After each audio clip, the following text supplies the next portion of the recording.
Hello, my name is Peter Jackson. I'm a professor at the Singapore University of Technology and Design. And I've been working for the past 2.5 months with my colleagues in the United States, Michael Klein at San Jose State, Jack Muckstad at Cornell, my good friend Walt Beedling at Cayuga Partners. And we've been following the leadership of Nathaniel Hupert in supporting him to develop a tool to assist hospitals in planning their resource requirements for what was clearly going to be a surge of cases coming from the coronavirus. Well, when the tool that we've created is now available on the web, you can go to the Weill Cornell Medicine website and download the calculator there. And the purpose of this video is to step you through some of the motivation for the tool and explain it as a structured approach to hospital planning in this circumstance. The questions that we knew would be coming very quickly would be questions on the order of just what epidemic curve are we on, when is the epidemic going to peak, and then based on what our understanding of those numbers would be, how is that going to translate into caseloads at hospitals, and then from caseloads, can you translate that into how many beds, how many staff, how many ventilators, and so on that are going to be required.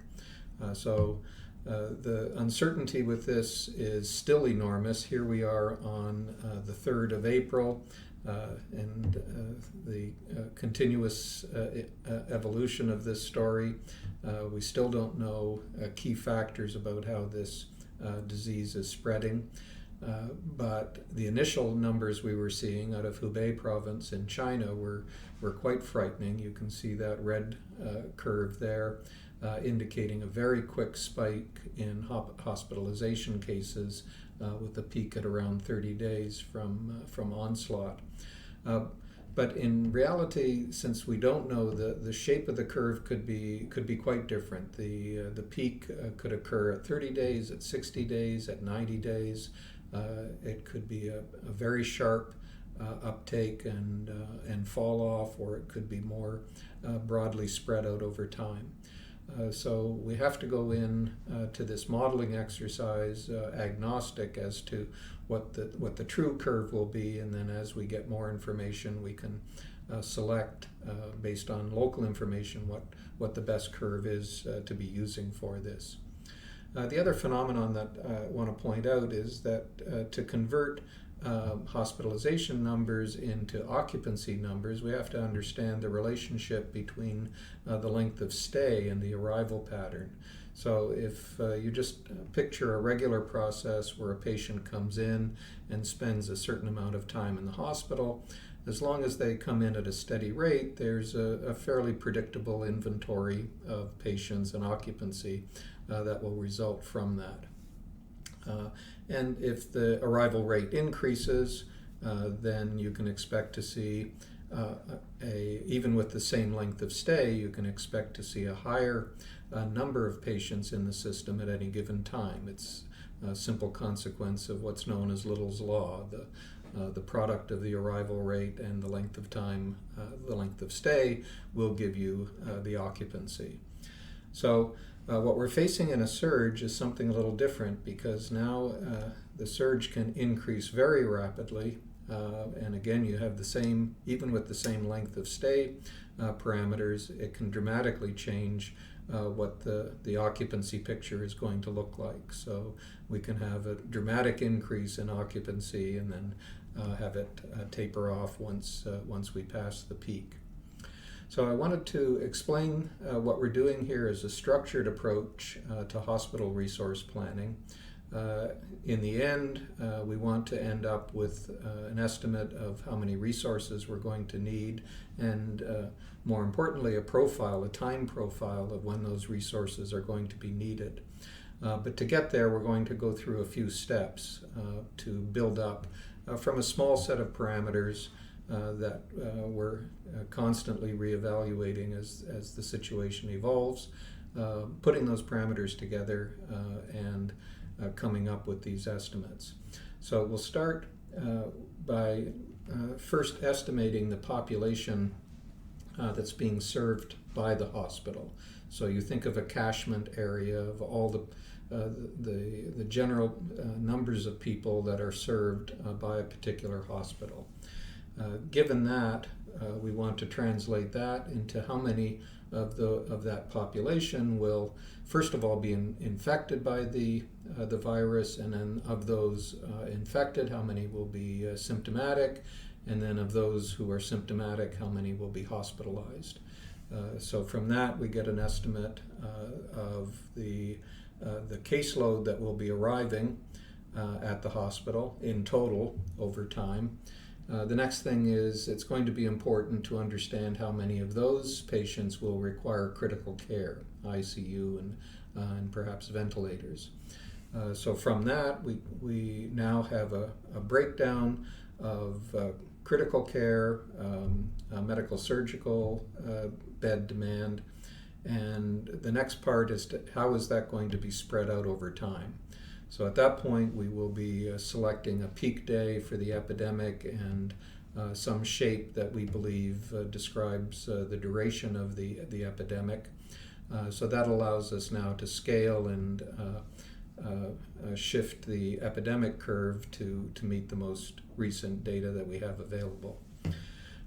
Then the last critical piece is to understand the length of stay. If you remember Little's Law, we need to know how long people are in the taking for their treatment. And we'll also calculate fatality rates, because that also unfortunately does have an impact on the occupancy.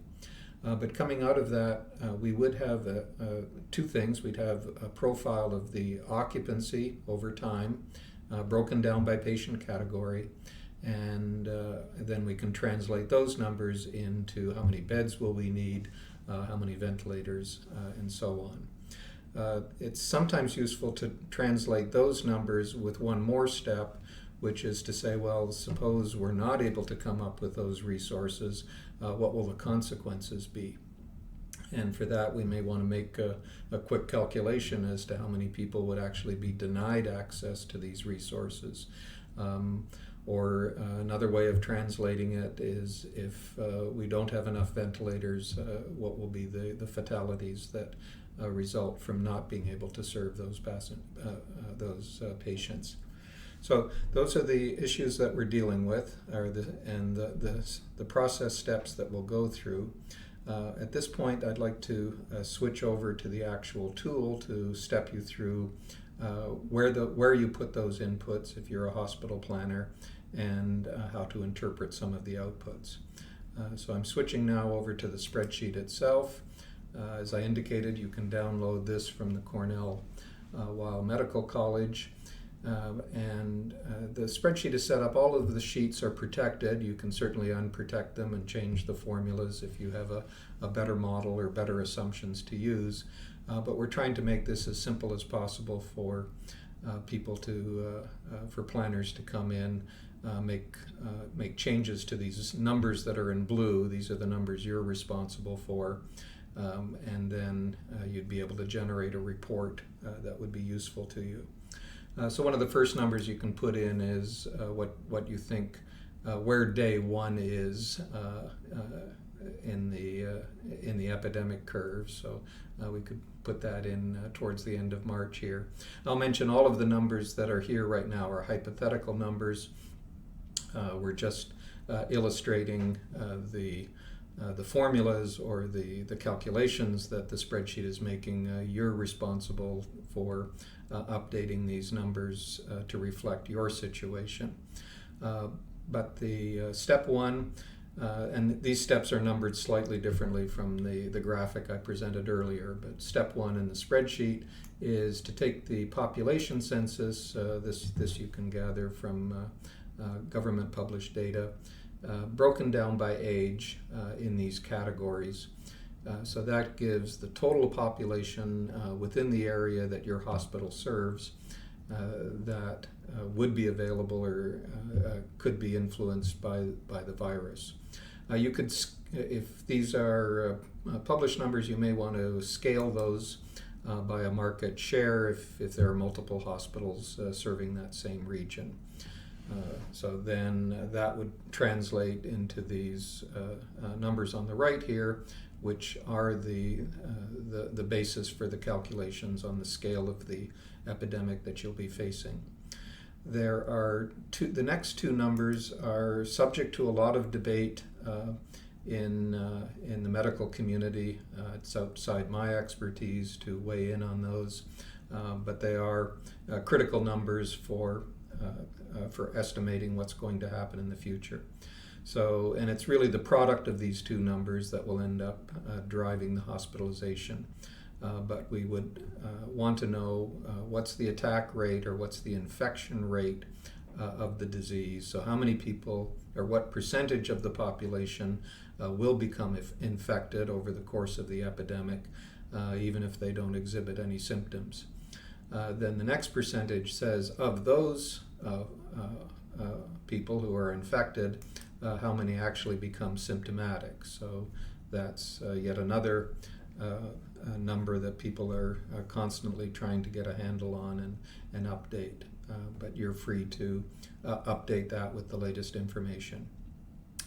For the next step, we rely on numbers that have come from the CDC. The CDC 2 months ago published two sets of numbers. One for what would be the hospitalization rate of those who are symptomatic. So again, we're multiplying all these numbers together. Of the symptomatic numbers, how many patients, how many will become hospital cases? And at that time they provided two scenarios, a mild scenario and a more severe scenario. And you can see that the numbers are quite high for the severe scenario, particularly for those over 65 years of age. Those numbers are quite old now. They're 2 months old, so you could come in and we've allowed for a scaling of those with an adjustment factor. So you could scale those numbers up or down to get what we have here is the actual modeled mild and severe hospitalization ratios to use. Okay, so again, it'll be the product of the population times the infection rate times the symptomatic rate times these either mild or severe scenario numbers by age. Okay, then the next multiplication we do is of the patients who are hospitalized, how many are going to require critical care?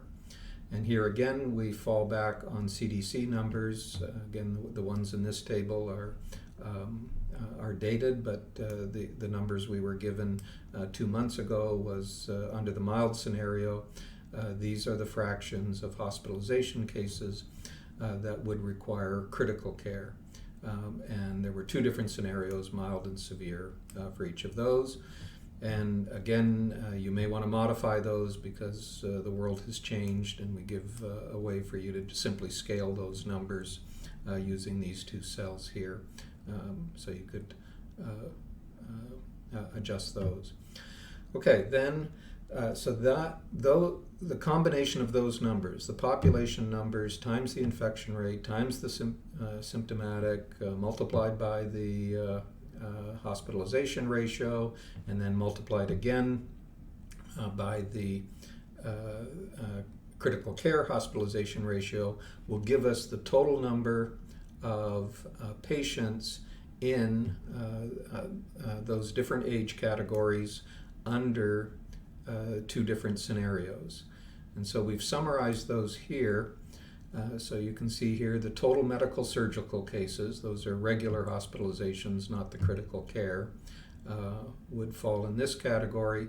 And we've done subtotals into a pediatric group under 18 years of age and an adult group which are 18 and older. So you end up with eight different categories. So pediatric medical surgical under the mild scenario, pediatric critical care under the mild scenario, adult medical surgical under the mild, and so on.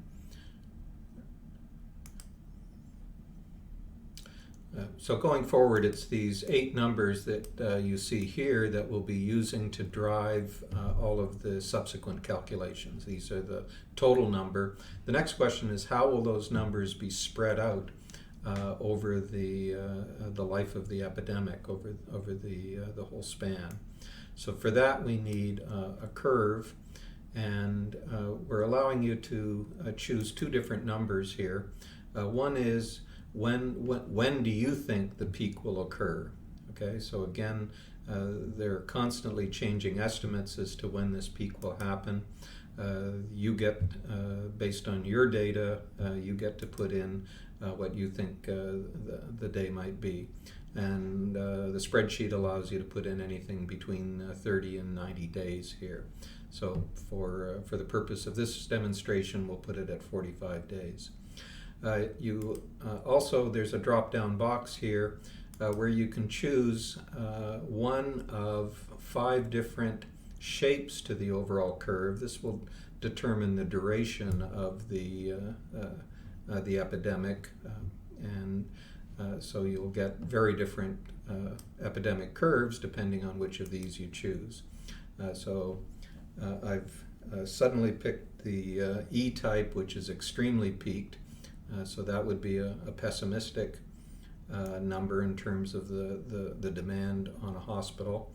And I'm having to wait here because as soon as you change anything in the spreadsheet, it has to recalculate, and there are an enormous number of formulas that we've built into the spreadsheet, so it takes a few minutes.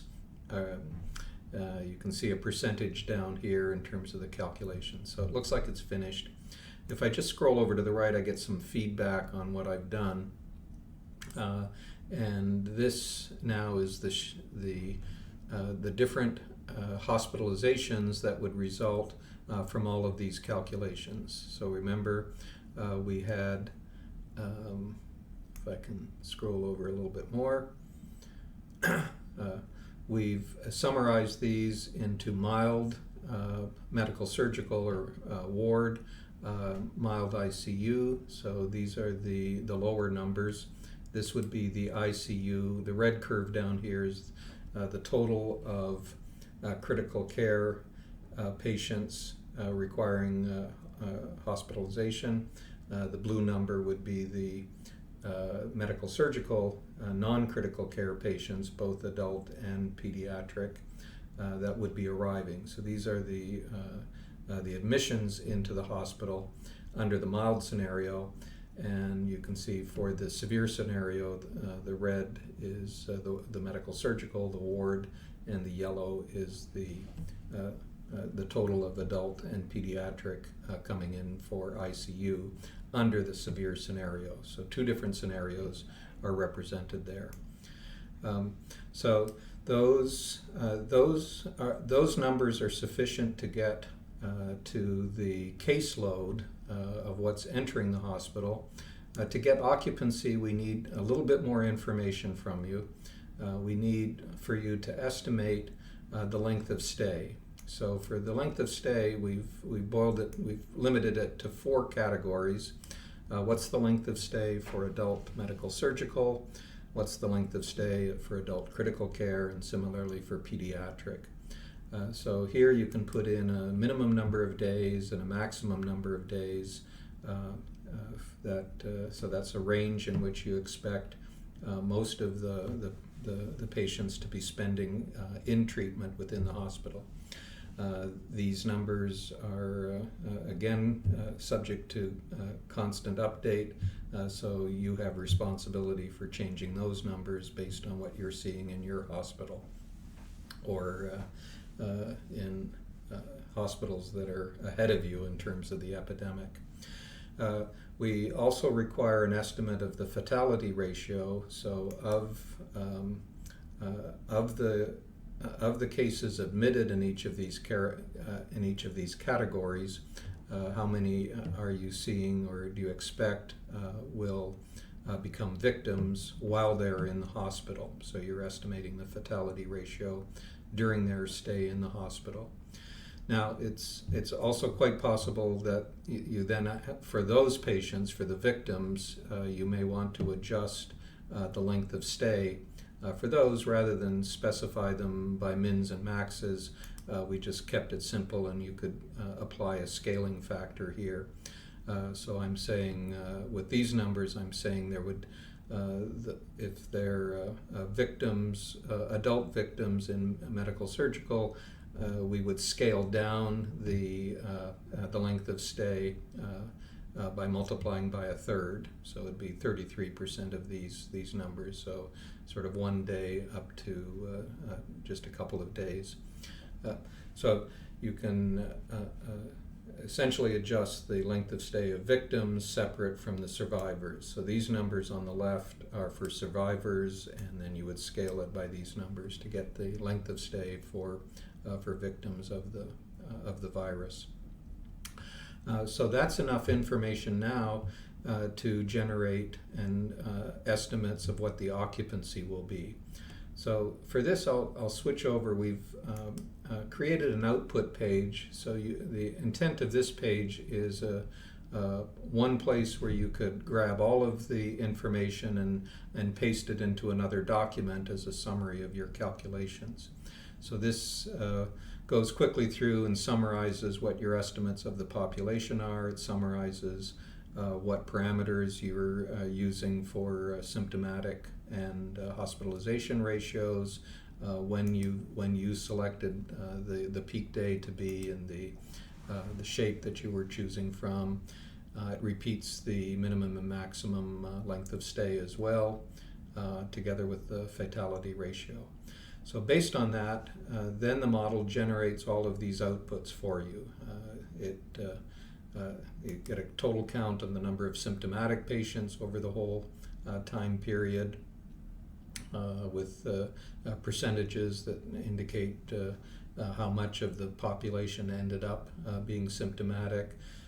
Various breakdowns, total number of patients by mild and severe, the fatality rates that were experienced over that period. We'll come back to this ventilator shortage concept in a moment, and then detailed results for the mild scenario, and then detailed results for the severe scenario. What were the total number admitted? What were the peak admissions? When did that occur? What was the peak occupancy during that period, and what deaths were experienced? Again, all in a planning sense.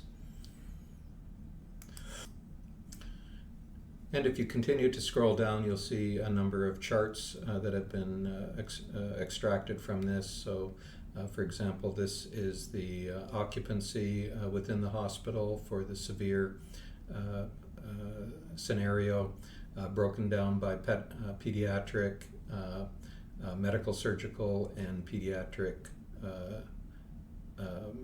critical care. Again, both for the severe scenario, and below that is for the mild scenario. Again, it's the very same similar shape, but you have to look at the vertical axis here. This one for the mild, it's total occupancy a little over 900 pediatric patients, whereas it's pushing 3,500 for the severe scenario. Similar charts over on the right for the adult under the severe scenario, and the adult caseload under the mild. And again, you'll notice some shifting of the curves, and that's due to the length of stay, the impact of the length of stay parameters. So the longer people are in the hospital, the more that shifts the occupancy to the right on this. So then the last thing to look at are these shortages. So we do have a way of trying to estimate if you don't have the resources, if the beds don't become available, or if the ventilators aren't there, what are those consequences? And so we would call those access denials. You've got no place to put people, you have to deny access. And in the case, if there aren't enough ventilators, then there will be deaths that could be attributed to the shortage of ventilators.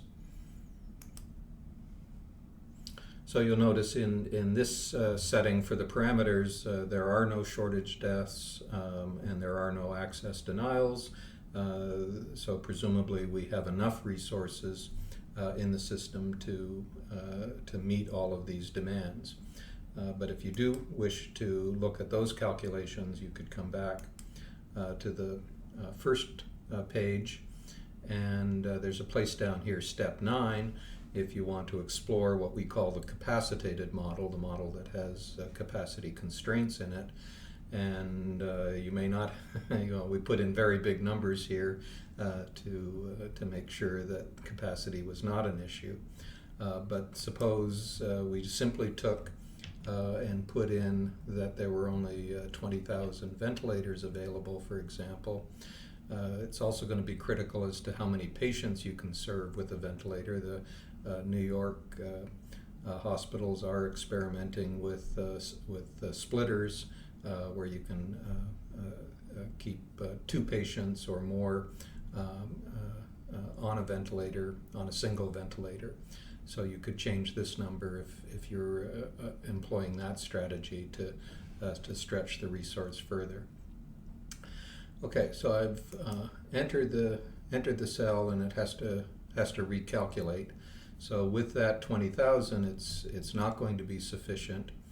I'll come over here on the right as soon as I get control back from the calculation. The other information that's required for the capacitated model, if you're going to try to estimate the shortage deaths, then you need to understand what's the length of stay going to be for patients who need a ventilator, they're critical care, but they don't have access to one. So those would be, we would anticipate different lengths of stay. And again, you can go with the mild or the severe scenario.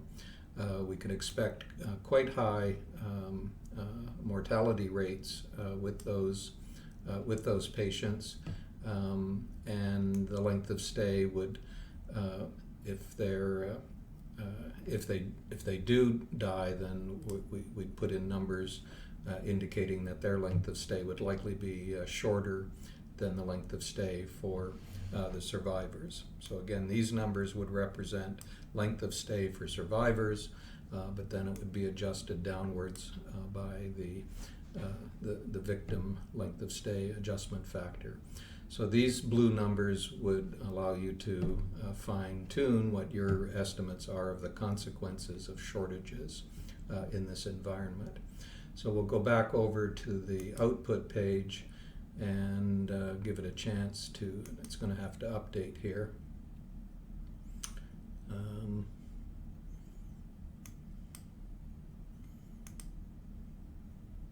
But it looks like there is no impact of those. Oh, so I had surprised myself in that I had thought that a number of 20,000 ventilators would have created a shortage in this case, but clearly as you look at the graph, the peak here of patients on ventilators was well under 10,000. So to simulate a shortage of ventilators, we'd have to come down somewhat below, looks like 7,000 ventilators. So we'll come back and try that experiment again to shift the number. And instead of 20,000 to simulate a shortage of ventilators, I'll put in 5,500. So we'll now click in a different cell. You have to wait for all of the calculations in the entire spreadsheet to readjust to these numbers. And it should be ready now, so if we come over here, so now you can see that we've got 2 numbers, or 2 time series visible. The blue one is the critical care beds that are occupied, so we had a bed for everyone that needed a bed, but we were maxed out on ventilators at 5,500, and so you see that there's a period of time when there were patients who could not get access to a ventilator. So then if we apply the length of stay and fatality numbers to that, we get this curve on the right, which would indicate there'd be 2,000 shortage deaths that could be attributed to a shortage of ventilators. So we actually used these numbers to dramatize the importance of the ventilator issue early in New York State, and we're pleased to see that these messages were taken very seriously. So if you find this spreadsheet useful, we'd appreciate to hear from you, and if you would keep returning to the website that we referred to where you downloaded it. If I come back up to a picture of our website, we will be updating the spreadsheet as necessary, and we can provide additional documentation tools as we can, and you certainly want to be working with the latest version. Of course, if you spot any bugs in the spreadsheet, we will do our best to correct them as quickly as possible. But a number of hospitals have been using this and have been finding it useful, and we hope it's useful to you as well, and we look forward to the end of this epidemic. Thank you.